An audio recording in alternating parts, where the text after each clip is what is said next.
هلمند کې د خان خیریه بنسټ له لوري نادعلي ولسوالۍ کې یو پل جوړ او ګټې اخیستنې ته وسپارل شو. هلمند کې د خان خیریه بنسټ لخوا د مالی ملاتړ کوونکو په همکاري د نادعلي ولسوالۍ چانجیر په 11 شرقي سیمه کې د تګ راتګ لپاره یو پل جوړ او ګټې اخیستنې ته وسپارل شو.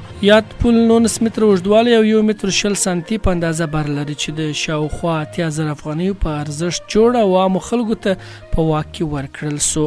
هلمند نادعلي ولسوالۍ 11 شرقي سیمه کې داسې مال یو پل جوړ او ګټې اخیستنې ته د یو خیریه بنسټ له لوري وسپارل شو چې د هلمند ولایت بېلابېلو سیمو او ولسوالیو کې دا ډول رغنیزو پروژو ته زیاته اړتیا لیدل کیږي. دغه پل د خان خیریه بنسټ له طرفه په هلمند ولایت د چانجیر په سیمه کې جوړ شوی دی. د لښکرګاه ښار یوې لیسې کې 1500 متره مربع لاره په شخصي لګښت جوړه شوه. پرون جمعه د هلمند ولایت په مرکز لښکرګاه ښار کې د کارتلګن علي لیسې کې 1500 متره مربع خامه لاره په شخصي لګښت په معیاري ډول جوړه شوه.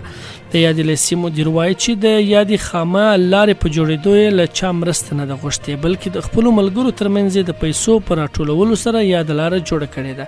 د یادونې وړ ده چې تیرو کلونو کې به دغه لاره د ژمي په موسم کې زده کوونکو ته ستونزې جوړولې چې په دې سره به د زده کوونکو لپاره هم اساني او باراني موسم کې به هم د تګ راتګ خنډ نه ګرځي. په سمنګان ولایت کې 11 تنه نجونې په قابلګۍ برخه کې له 2 کلونو زده کړو وروسته فارغې شوې. ځایي مسؤلین وایي د سمنګان ولایت په مرکز آیباک ښار کې 21 تنه نجونې په قابلګۍ برخه کې له 2 کلونو زده کړو وروسته فارغې شوې. د حزب اسلامي مشر ګلبدین حکمتیار له اوسني وضعیت څخه د وتلو لپاره یو ځل بیا د خپلې طرحې پر عملي کېدو ټینګار وکړ.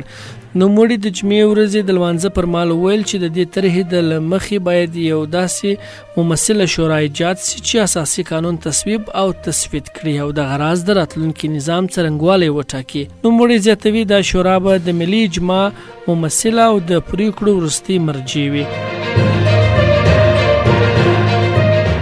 د امریکا پراختیایي پروګرام وایي چې په افغانستان کې د اړو کسانو لپاره 10 پروژې پیل کړي دي. دغې ادارې د یوې خبرپاڼې په خپرولو سره ویلي د دې لپاره چې په افغانستان کې ډېر خلک په کرنه او مالدارۍ بوخت دي ډېرې مرستې به په دې برخو کې وي. په دې راپور کې نه دی ویل شوي چې د امریکا پراختیایي پروګرام د یادې پروژو لپاره څومره پیسې ځانګړې کړي دي.